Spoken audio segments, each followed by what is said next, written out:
We love chaos in the training sessions. We love chaos in the training sessions because the soccer game is chaotic. Like a soccer game is a 360-degree game. It's, it's multiple levels. Like there's so many choices. So it's a game about decision making. And so for us, we don't spend time in organized passing patterns because that's not game-like. Instead, we spend a ton of time, what you'll see today, in the 2v2.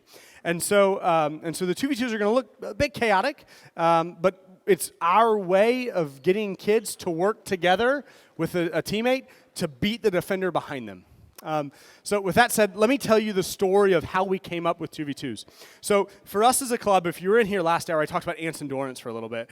And it was Anson Dorrance that helped our director of coaching, our founder, Kyle and I's coach growing up.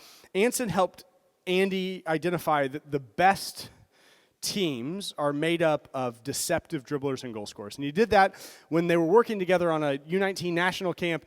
The players that they picked first were all deceptive dribblers and goal scorers. And Anson said, guys, like this happens every camp. We always pick the deceptive dribblers and goal scorers first. And it was an epiphany moment for Andy, our coach, who coached us, obviously. And Andy said, when Andy goes, well, if deceptive dribblers and goal scorers are what gets picked at the highest level or the higher level, then shouldn't I spend most of my time developing deceptive dribblers and goal scorers? And so then we started doing these 1v1s and these skills all the time as a club, right? And this is in the 80s. And so in 1993, Andy took a team we know the guys, but they're older than us, to England to play in the Manchester United Umbro Football Festival. And so when he took the team to England, while there for the tournament they were playing in, Manchester United's U17 and U19 were playing against the Ghanaian youth national teams. So the Ghanaian were on a tour. They had also gone. They were playing against Manchester United's U17, U19 team. Now, in hindsight, in 1993, the U17, U19 for Manchester United would have been the team that had Beckham, Giggs, Neville brothers, Nicky Butt. Now, whether they were on the field or not, I don't know. I don't think Andy would know. Nobody knew who they were at the time, right? But that was the era that we're talking about, right? So that was as good of an academy. They just won the FA Youth Cup. Like, these were high-level players. And they just happened to be playing near, and it wasn't for the public consumption, but because Andy's Andy walked up on the field and started watching. And the Ghanaian team absolutely thrashed the Manchester United team. I mean, just played them off the park.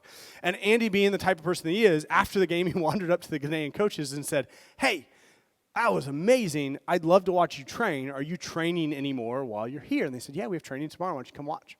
And so Andy went to watch. And when he got there to watch, he walked up on the field, and they were just in the middle of the training, and they were in the penalty box of the field. They had two squads, a U17 team and a U19 team, so roughly 30 players in the penalty box. And they were not going to goal in the penalty box. They had cone goals like this on either side of the penalty box. And they were going across the penalty box, and there were 30 players doing it, and they were playing simultaneous games of 2v2. Andy, my coach, is English. He's old. I won't say his age because maybe somebody here is as old as he is, and I don't want to offend you. But he's old, and so he grew up in England in the 60s probably, in that stick it in the mixer, lump it long, everybody's got a position and a role to carry out for the team, maybe kind of a la American football, right? So that's the system he grew up in. So he walked up on the field and like had this gut visceral reaction of like, this is chaos. Honestly, this is crap. This is terrible. Like, why am I watching this? But Andy's kind of this out-of-the-box thinker. The story tells, I'm telling it for him, he said, I'm going to commit to watching this and figuring it out. And as he started to watch it, he started to see the players make complete sense out of the chaos. He started to see wall passes, give-and-go passes, and overlap runs, and bended passes around bodies of people that weren't associated with their 2v2 game to a teammate who then would finish it in the back of the net. And it was like, oh, like these guys are making sense of this complete giant chaotic mess of people. Bats in a cave radar, I think I mentioned in the last session, right? Bats can just figure it out even though they can't see each other, right? And he's like, oh man, this is awesome. So as soon as the session is over, he runs down to the Ghana coach and says, hey, remember me? I'm the crazy guy that asked when you were training, and now I'm here and I've watched. That was awesome. How did you get the players to play like that? And the Ghana coach is like, what do you mean? Like, I watched. Like, that was awesome. I saw this really cool stuff to be able to break down defense. How'd you get the guys to be able to play like that? And the Ghana coach, well, we did that. And then he was like, well, no, you're obviously not understanding my question. What drills did you do to get the guys to be able to make sense of the chaos that I just watched on the field? Because the reason they thrashed Manchester United is with all of that space, with everything they had to go in front of them, right? That was a lot of space compared to practice. So Andy asked the question 3 or 4 times before eventually he realized that that's what they did in training with the national team, right? And so that Andy came home from that, and he finally, that's when it like hit, okay, so I've got these players, I was probably 8, 9, playing with all these skills, right, in the early 90s, but we were kind of peeing in the wetsuit. We were doing really cool stuff, but not going anywhere with it, right? We were great on the ball. We weren't going anywhere with it. How do I get them to become team players? And so we started instituting 2v2s. So then we started, as we got a little bit older, doing 2v2s almost exclusively in training sessions. And what occurred is as we got to be 18, 19, 20, off to college, when we got in tight spaces on the field, we could take players on in the dribble, we could combine with a teammate to create space to get in behind, but we were also technically good enough on the ball and aware of the game enough that when we played 1-touch, 2-touch, keep away, we could figure that out too. And so, at least for me and for Kyle, both played at the same university, we were the players that would take players on and create. We were the number 10s, the number 7s on the field, if that makes sense. And so, and it really came from this type of background. So, that's my I think it's a really cool story. And there's a really cool video that if you write your name down, I will send you that video, but it talks about it, and it shows that Ghanaian team actually playing. Because Ghana in the 90s finished top 4 of the U17 World Cup in all 5 World Cups during the 90s, and nobody knows why. Andy, we think it's because they trained this way. It might also be because they had some players that were older, but all right. So here we go. So the 2v2. So they are going to play simultaneous. So Datka and you don't have your name, Blank, are going to play against these two, right? And Kyle probably explained to you guys that you're going to be marking her and you're going to be marking her, right? And so you're connected to them. Now you can defend her, right? But your primary mark is that one, okay? So they're going to play and they're just going to go. And as this session builds out, we're going to talk about all the different coaching tactics and techniques and teaching first defender, second defender, pressure, cover, right, and combination play offensively, how we do that within the framework of the 2v2. So they're going to play. We've got keepers on either end, and Kyle's telling them to make some runs off the ball. Here we go. Play, girls, play.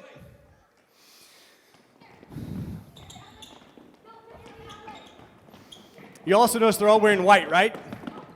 Good. That's intentional. I mean, in practice, our kids don't. They just show up whenever they want. Be we don't have them girls. in bibs, right? They've got to communicate. They've got to look at body language. Is that my teammate? Are they ready to receive? They've got to be ready to pass. They've got to be good enough with the ball at their feet to create the space to pass when they want to, not when it's dictated that they need to pass. Good look. Parents, you can put your stuff down too. I'm happy to email you stuff. Communicate, girls. Talk. Communicate too. Yeah, that's a good one. So the girls got to talk to each other as they're doing it. Luckily, they know their names even though we don't. Be loud. Oh, great ball. Well done. Great goal. That's awesome. Good help. Good help. Head up. Find the space.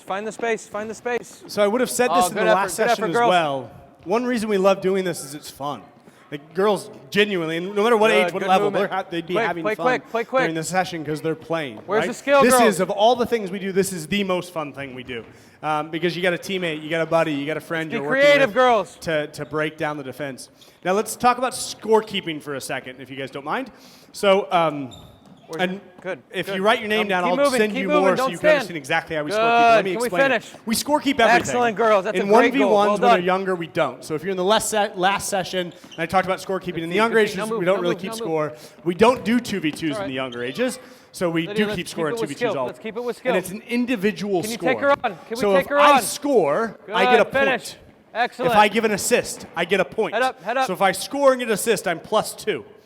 If the person I'm responsible for defending, so in that moment when I said, okay, you're responsible for her and you're responsible for her, if the person I'm responsible for defending scores, I lose a point. So I go from 2 to 1. Can we finish? If I win, my good team effort, wins good at the effort, end, I get a unlucky. plus point. Go get it. So let's It's say I still in. won. Now Remember, I'm plus there's 2. no out. That's how I finished for that round. If my team loses and I was at 1, then I would lose that 1 and I'd be even. So you could be anywhere from minus 10 to plus 10 in a round. Hopefully, not that big of a difference, because then your teams are probably not homogenous. So at the end of that round, the timing of the round would be different for every group. They're going to run over. They're going to give their scores to Kyle. They get better at it over time to where they don't have to think about it. They just keep track of the score of their head. Right now, they would be arguing and trying to figure it out because they can't figure it out. But in theory, our kids that do this all the time would know it. They come over, I was minus 1. I was minus 4. It's minus 3. And so the coach keeps track of it for the entire session. So at the end of the 10-round session, the coach knows where the kids finished, right? Whether they finished plus 25 or minus 25, right? Sometimes the coaches might report that back to the kids. Sometimes they won't. It just depends, right? Whatever seems appropriate for the group in terms of providing them with a platform to gain confidence and grow, but also putting pressure on them to give their best effort, right? Because honestly, results tend to be effort-based, and that's important. So we keep track of that score. Scorekeeping, like I said last session, is helpful for us on a bunch of different levels. It helps us because it keeps the kids focused, and it helps to ensure that what they're doing matters and score. Just keeping the score, if you do nothing with the score, helps that. It's also great because it's objective feedback for the kids, so they can see progress. My daughter, for instance, is also an 07. I think there's some 07s out there. My daughter oftentimes will, she's not in the top half of the team, right? So she's usually in the negatives at the end of a night, maybe minus 5, minus 4. But if those nights when she's plus 1, she walks out like, yeah, it was awesome, even if she finished 8th. Like, hey, I was plus 1. That was improvement. And so that's really great from that perspective. It's also great for objective feedback for parents to know how their kids are doing and how they fit in. For us as a club, we'll sometimes use it to determine at the tryout time who moves up and down. I say sometimes. Almost always the objective feedback is a giant piece of that decision making. So let's talk conditions. Conditions is a term we use intentionally. Conditions, what we want to do is we want to use. So the kids are making the decisions, right? And yes, we're teaching. Like during a typical session, I'm stopping a group and saying, hey, when you get the ball here, right, if you collect that pass with your right foot, it allows you to attack quicker. Like I'm teaching those things within the confines of the game for that group specifically. But the conditions really are the teacher of the game. The conditions of tight spaces, all that stuff is a condition for teaching the game. But the conditions, Kyle, are you doing any conditions in this round? Kyle, do you have any conditions in this round? More unconditioned round, and then we'll introduce one touch, two touch. So he's doing one more unconditioned round, meaning it's just 2v2. They can score or defend however they want. But I'll talk about the next condition. There's going to be here in a moment. The next condition is going to be one touch, two touch, or a fake and move within 2. This is a pretty similar condition that we see on soccer fields a lot, right? Similar. Oftentimes in college for me or in ODP, this is a 2-touch game, guys. You only get 2 touches, More creativity this round, so girls. it encourages speed of play, so the play has to happen fast and go. For us as coaches, we don't want to remove the option to dribble, right? Because we think dribbling is really important key of the game. And so 1 touch, 2 touch, fake and move within 2 gives us that ability. That means within the first 2 touches, I can shoot, pass, or do a fake. If I do, game carries on. If I take 3 touches before I shoot, pass, or do a fake, it turns over and the other team gets it.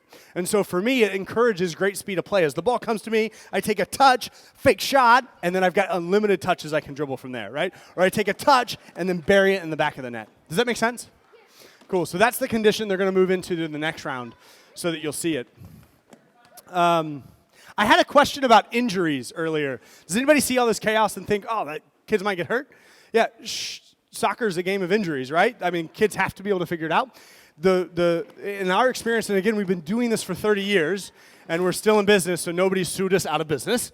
In our experience, the kids, when they're younger and are less likely to be injured and not as big in terms of bodies, they start to develop the ability to navigate the spaces, right?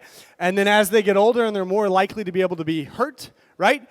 Even if it's a new player that joins the team and they're older, the rest of the team is better at navigating spaces, so there's less collisions. But collisions happen, I can tell you, because I participated in those as a 15 and 16-year-old, and they hurt. But it was never so much so that like it was I mean, yes, I got hurt sometimes, but like it was character building. You know, I'd be running, chasing my guy, right? And somebody's shot would come and hit me in the side of the head, right? And I'd fall down and I'd pop back up, and man, that hurt, right? But I had to pop back up, and that's part of the game. And so so that's a big function of kind of what we do and why we do.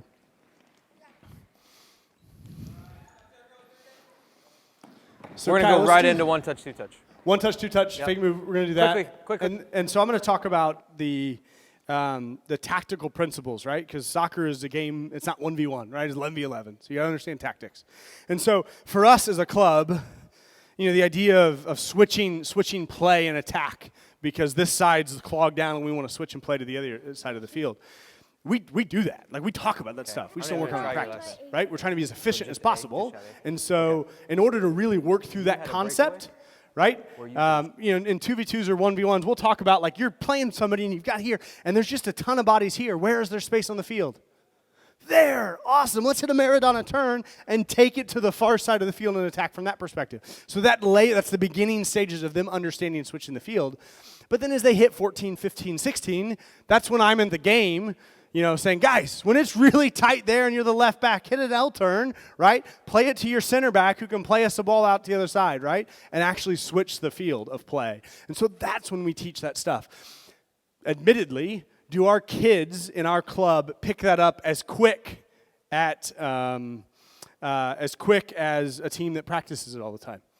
No, they don't, right? But as with everything, it's a marathon on a sprint. And our job as coaches is to help kids move along, gaining confidence, but to be the best possible player when they quit playing, right? And for most kids, hopefully, that's going to be 15, 16, 17, 18, right? And so that's our thought process there. Again, if we had unlimited hours to work with the kids, it'd be maybe a different story. So let's talk tactics in terms of the defensive tactics, right? So pressure cover, the idea being if I'm stopping the ball, right, my teammates defensively are going to be in behind me, providing me with cover. And then when they pass it to a teammate, I'm going to drop into a pressure position, and they're going to step into a cover position, right? None of this is new. You guys all know this, right? You've probably, maybe even today, there's other guys in the other gym telling you how to work on that. We work on it through 2v2s, right? But it's a ton of repetitions on that front. So me and my partner, whoever's marking the ball is the pressure, the other one's the cover. And we're constantly changing through that. And through that small-sided 2v2 function, we're able to get a ton of repetitions on that front, right? And so when we talk about conditions, those are conditions we can layer in. And we do sometimes as coaches. My kids are struggling to track defenders, right? My player plays the ball to a teammate, and they watch the ball, and their opponent runs by them, right? So a condition is now, if the person you're marking gets goal side of you, it's an automatic goal. As soon as I do that, immediately, like within like 2 rounds, they're freaking out, and they're only watching this, right? And then we're conditioning into them to tracking their runner. And so we can condition in whatever it is the kids need to work on from that perspective. We've got a list of like 20 different conditions us as a club can apply or that we've applied before to our training sessions.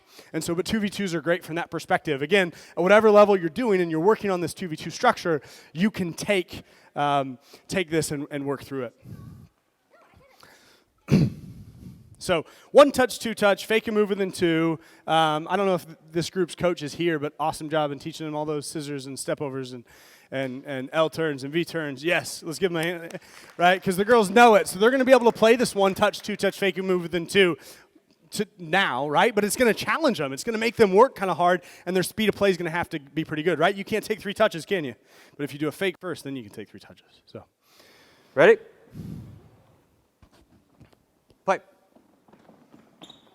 Good.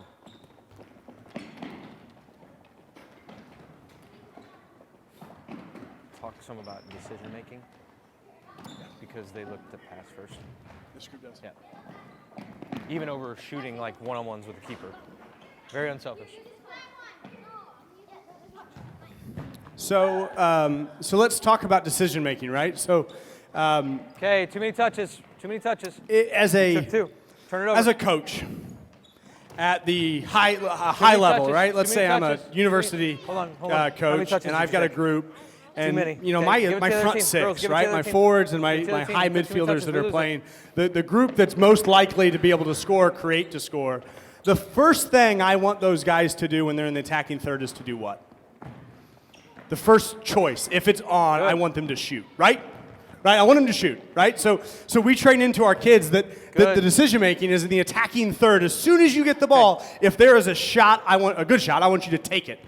If there's not, the second option, No we're goal, going that's through a this little decision making high. process. We're helping to train Girls, into our if you kids. don't have The it, move second and ask for option it. is to, but it's a penetrating pass. Quicker, right? quicker, So my quicker, guys. attacking players in the attacking third, if Good, there's a now move penetrating again. pass Excellent, on girls. Can we and not a finish? shot, I want them to take that penetrating pass. okay, I don't want them that's to okay. turn and play a trail, right? Because harder, right? because it's easier to pass sideways and backwards. It's difficult to break down a defense and to score. Oh, no, keep moving, And so keep moving, keep we want to moving. do a penetrating pass. Keep If moving, keep neither moving. of those are on, in this developmental function of only so much time, we turn? as a What's it? club choose. Can The you shoot? third Can you shoot? option Can you shoot? is a fake Guys, to look to create shoot. Look to shoot. a That was a shot great or a turn. penetrating pass. That's a great right? turn. Look to So shoot, for guys. us, we don't want our kids Find to your shot. turn and trail the ball most of the time in the attacking third. Now, would that have been a more expedient, intelligent choice sometimes? Yeah, right? But we want to use every opportunity to get another repetition of trying to break down the defense, assuming that when they get to their highest level, their high school coach or their college coach is going to go, hey, pass the ball backward if there's nothing on, right? And that's their tactic and that's their style and that's fine. We were talking to one of the coaches last night. We went to dinner with him. He coaches at Siena. He's the head coach at Siena. And he has gotten into the habit of recruiting Icelandic players quite a bit. And he goes, it's crazy, but they all just go forward. They don't pass the ball backward. And Iceland, I don't know if you read about them and study their training techniques, so they're in really tight spaces and everything's just relentlessly forward. He goes, this is their style. I just have to work within okay. it. I don't mind But that. it's interesting. I kind of like it, at least for a few players, to have that ability to go for it. So in the 2v2, it's decision making, right? And so let's say you've got a group that dribbles too much all the time, dribbles too much, right? But their skills are really good. So now you want to teach them when to dribble and when not to dribble, right? So they're in this 2v2 phase. You might decide to explain a condition that we're going to apply to this group today, guys, or not today, for the next month, because it takes more than a day to learn anything, right? Or to make anything to become intuitive. Is that a little harder? You can, yes, we want you to combine. So now we're going to talk more about the decision. If they dribble too much, you might decide goals happens have if to the ball come comes off to you of and a you don't have an combination idea what play. you wanna do? We're going to go into combination play here in a moment, but a wall pass or an overlap. You've got to combine with a teammate before you can score. Let's say you've got a group that passes too much for whatever reason, and this might be a girls' team. Girls tend to be a little bit more, they don't like to step out necessarily as often and just take players on and go for it, and so they pass a lot. You might tell this team, you might say, hey, look, you can't score today. You combine, you can't score today unless you do a skill to beat somebody in front of you and then finish. Right? And so that's the condition that you put in. And you don't just do it once. You put it in practice after practice after practice after practice until that's coming out of their ears, and then you layer in a new condition or change the condition to help them continue their developmental path. Does that make sense? Very cool. So, Kyle, do we want to do some combination play teaching just real quick? Okay, so we'll start with 2v2s like that and play 2v2s for a while, maybe a couple of years with our groups before we start really getting into combination play. But it's just them understanding how the 2v2 works, them understanding that they can work with their teammate, but they don't have to all the time. Maybe they're not super skillful yet, and so we're not wanting to discourage that or we're not wanting to take away the prioritizing dribbling and taking players on. But we're past that, so we're going to do some combination play. Combination play being a wall pass or an overlap. So very good. So number 9. Is this Jenna? Very good. So a wall pass or a give and go, right, would be there. Jenna, can I use you for a second? Yeah, McKenna. McKenna, can I use you? Get that ball right there. Very good. So we have 4 combination plays we teach. McKenna, you're going to hold that ball, right? Hold it there. I'm your teammate. So we've got a wall pass. We just saw it. Let's do a wall pass again. Play it to me. Very good. Make that run. I play it there. That would be a combination play. So that would be a combination play we would teach and allow them to do in 2v2. You're going to do the same thing. Play it to me. Yeah! That is a wall pass fake. So that's one combination play. So we want our players to have the ability to do a wall pass, or when they play it, fake it and keep it, right? We want to keep the defense on its toes. Second combination play we do, and this is going to make me really tired. Can I see the ball? There we go. So we're teammates. I'm going to play it to McKenna, and I'm going to overlap her. Hold it. Now play me. Very good. So that's an overlap run, right? So, or we can do this. We're going to fake everybody out, okay? So don't pass it to me, right? I play it to her. Hold it. The defender is bit. She fakes me out, and she goes. So that's our 4 combination plays. Wall pass, fake, overlap, fake. I told you I'd start to get tired. Hopefully I don't sound like that one video. So with that said, we're going to go into it now. Wall pass, fake, overlap, fake. You have to do that before you can score. Good? And you're still playing 1-touch, 2-touch, fake, move, then 2. Okay. Throwing a lot at him, but when he overlaps, it gives you some perspective as you build this out over fake. time. And then you keep it there. Okay? All right, so in here, who hasn't played keeper yet? What pairing? Okay. You and your partner go play keeper? Okay. So I'll take this moment to explain. We're not using it now, just efficiency's sake. It'd take too long. Before you can score. But we have a book that only one. Gives us a matrix for every matchup. Okay, but you so also let's say, still have to do the 1-touch. I don't know, what are there, 13 players over there, 14 players or whatever it is, or 15 players. So for 15 players that show up for 2v2s, this matrix tells us who plays who, or who's matched up with who, and plays against who every round. So all of that work has been done for you if you want to do this. If your name's on that sheet, this will be one of the things that I can email to you if you ask for it. So there's a sheet I'm passing around. I think I explained this to you already. So all of that happens for you. When you've got a group that's homogeneous, then you just put everybody down on the list and you let the sheet tell you how to do it. If you got a group that isn't super homogeneous, maybe you got a top 6 and a not top 6, right?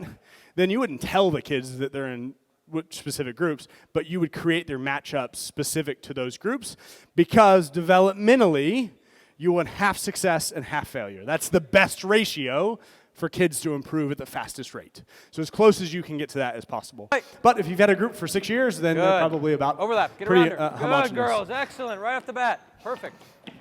Oops, sorry guys. So as a coach, we're here now just super enthusiastic, encouraging the behavior that we've asked them to do. So for this one, it's wall pass or a wall pass fake. Excellent. Get there. Good effort, girls. Great hustle. Have a plan. Gotta have a wall pass or wall pass fake, girls. Don't force it. Hold it if it's not on. Unlucky. It's still there. Let's find feet. Girls, it's too quiet. Okay, you've got to talk to each other, communicate.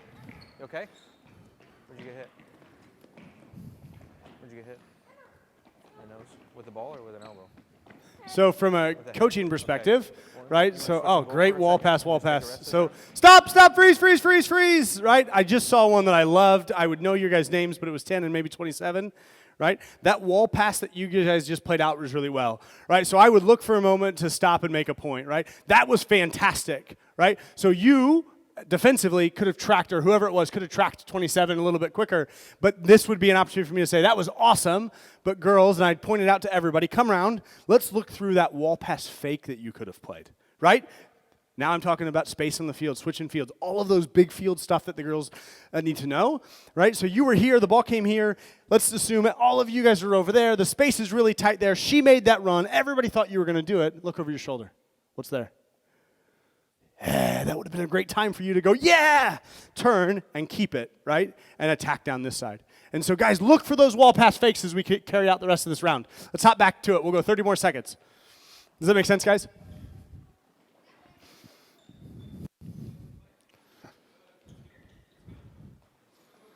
Without it. What are you setting up? You got to go. Good. No, you got to go. Just keep moving.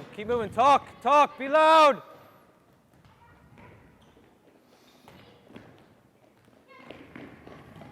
Unlucky. It's still in. What are we setting up? Use your skill and keep it. Don't force if it's not there. Use your skill and keep it. Now go again. Don't forget, guys, we can fake it and keep it. We don't have to force the pass.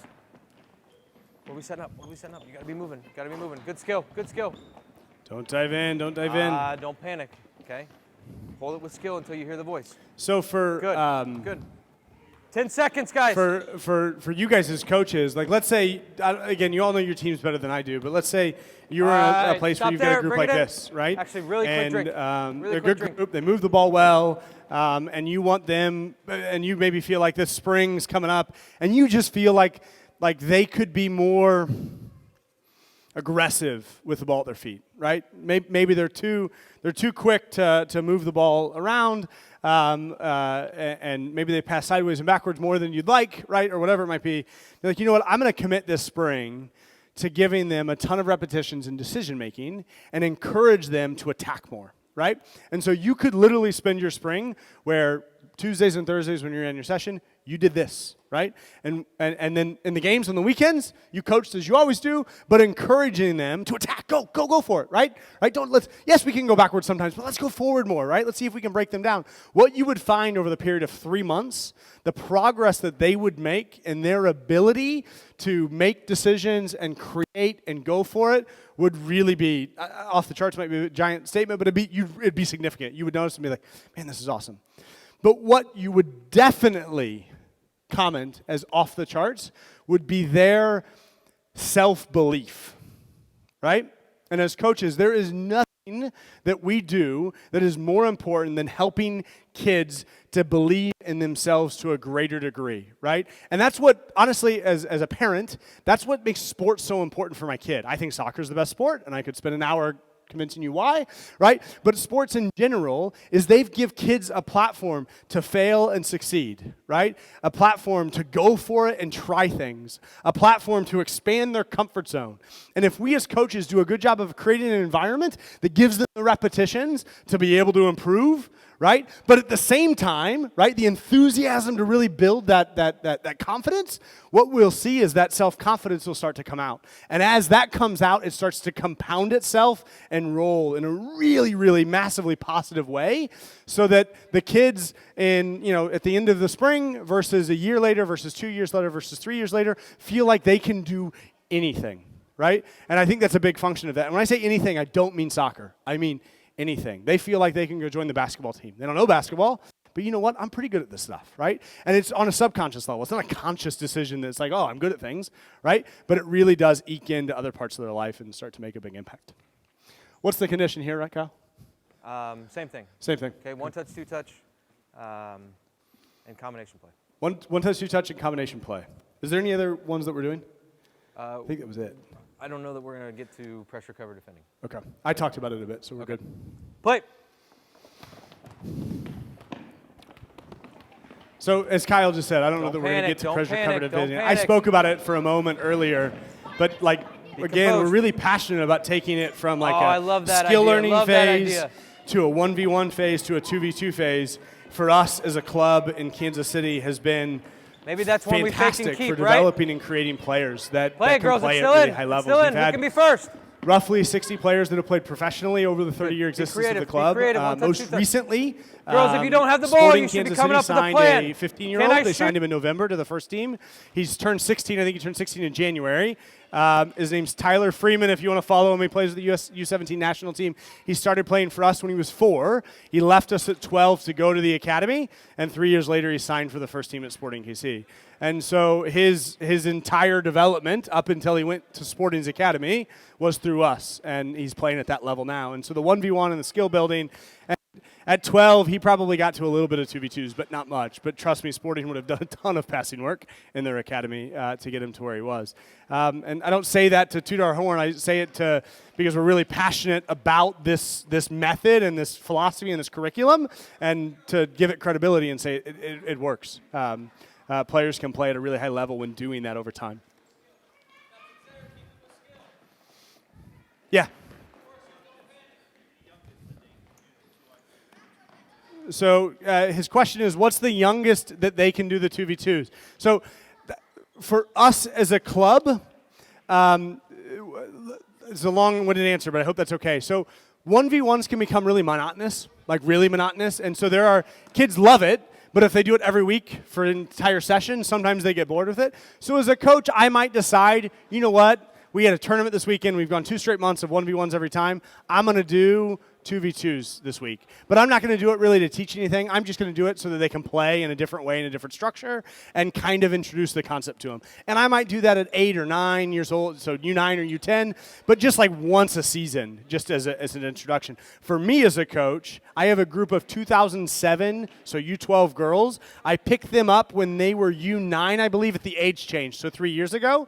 And a lot of them came from rec or from really low-level premier teams before they started playing for me.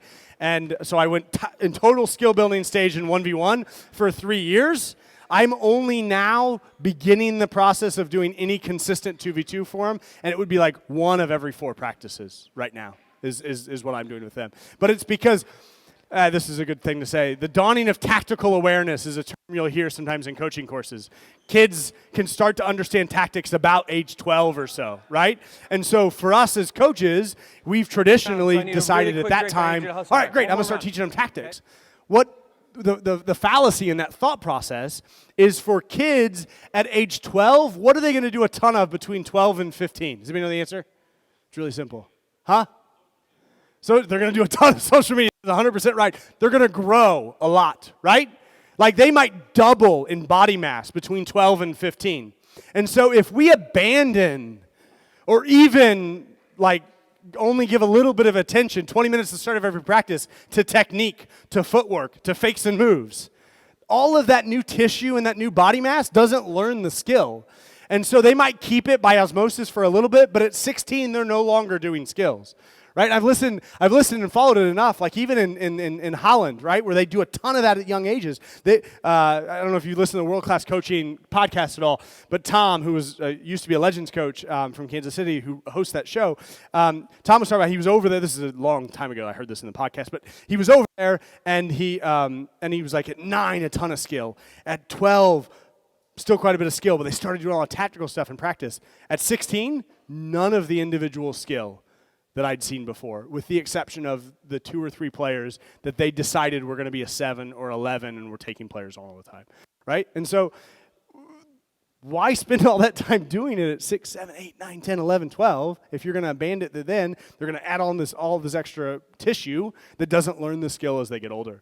And so we talk about that a lot because it makes a lot of sense. But for us, it's a slow transition into 2v2s. But there'd be even times at 16 when I was training as a kid in Legends, and we were doing 2v2s exclusively, right? But there'd be times where Andy, my coach, decided that we weren't taking players on enough. And he'd go, all right, guys, 1v1s today. And we'd be like, because we knew you can't hide in 1v1s. Like, it's hard work. And then, and by the way, it's 4-minute rounds. It was tough, right? But it was good for us from a developmental perspective. Does that answer your question? Cool. Any other questions you guys have? One more thing in, just because there's been a lot of standing. And so now when they pass, they're going to have a what we call an explosion, which is basically a change of pace and direction. So for like 5 yards. They can't pass and go, oh man, what a beautiful pass. They actually have to move and support that pass. So if they don't, they lose possession. The team loses possession, the other team gets it. So, and this was the first that. For us, we train dribblers all the time, so we all the time have ball watchers. Like, that is a thing, big time for us as a club. Okay. And so when I finally decided I'm going to start to invest time to break that habit, which was after my kids were super skillful, and I didn't think I was going to take away from that, I started doing 2v2. I think it was around U12 or U13, my boys team, that I took through development a while back is when I did that. But it was, hey, if you don't make an explosion after a shot or a pass, you lose possession. Don't force it, girls. 23, make sure you're exploding after your pass. Explosion after every, explode. Change direction. Got to be quicker on that explosion, right? Change of pace after we play it. Girls, talk, communicate. Oh, freeze. You guys lose possession. You didn't explode after your pass. So when you play it to her, explode is an overlap, and you come around her. Where's the touches? That makes sense. As soon as it's your ball. As soon as you pass it, if you don't explode to new space. Explode to new space. Now you'll notice as we're doing this, I haven't watched the whole session, but I would assume more errant passes, more mistakes are being made because their brains are trying to process this new, condition. That's going to happen. Like, just expect it. It's especially going to happen for a group like this. These girls are doing great, but all of this is new to them. So it's like it's information overload from a thought process perspective. But all of this becomes intuitive when you stack it on session after session after session. Don't force it. Keep it with skill, and you get unlimited touches. Use a skill, and you get unlimited touches. Explode 9, explode after your pass. Yes, you McKenna. Good step over 8. Good control. Unlucky. Good ideas. Good ideas. All right, and stop. Guys, come in real quick. I want to make one more point for all these coaches here watching. So if you guys could come stand right here, and I'm going to use a few of you guys as my mannequins or dummies, if I'm being rude. All right, very good. Come here, and come here. Very good. I'll play with you guys. Let's see, you'll be my teammate. So you stand right there. You be defender. You got to mark me, okay? And you're going to defend her. You're going to mark her. Guys, can you take 5 big steps back? You're going to be her defender, so you're going to mark her. Stand there. You're going to stand right there with the ball. Back up. All right, so we're playing, right? So me and, what was your name? Avery. Me and Avery are trying to score on that bit. If I get goal side of you, do you guys know the term goal side? Very good. If I get goal side of you, it's an automatic goal. All right? So we're going to play for a moment. If I get goal side of you, it's an automatic goal. Hold it. Am I goal side of you? It's a goal, right? Okay? So that is a condition that I love to do. How many of you guys got teams where the girls or boys struggle to track? Do this for 3 or 4 weeks, and they will track so much better, it's not even funny, because she might be watching the ball and totally focused there, and all I've got to do is figure out how to get goal side of her, right? But that's totally applicable to the game, both defensively and offensively. I'm just trying to get goal side of the person in front of me to create space for a pass, right? And so what will happen initially when you first start doing it is they'll not figure it out and you'll have to call it goal side, goal, and then after about 10, 15 minutes, they'll start to, oh, okay, I get it. So then this person will stop actually playing soccer, and it'll turn into a wide receiver, trying to get past them, right? But that's okay, because then she's having to pay attention to it. I'll let that play out for 5 or 10 minutes, and then I'm going to say, guys, quit playing football. Let's play soccer, right? Okay? But yes, keep trying to get goal side and see if we can expose them on that front. Does that make sense? Cool. Girls, you guys were awesome today. Great work.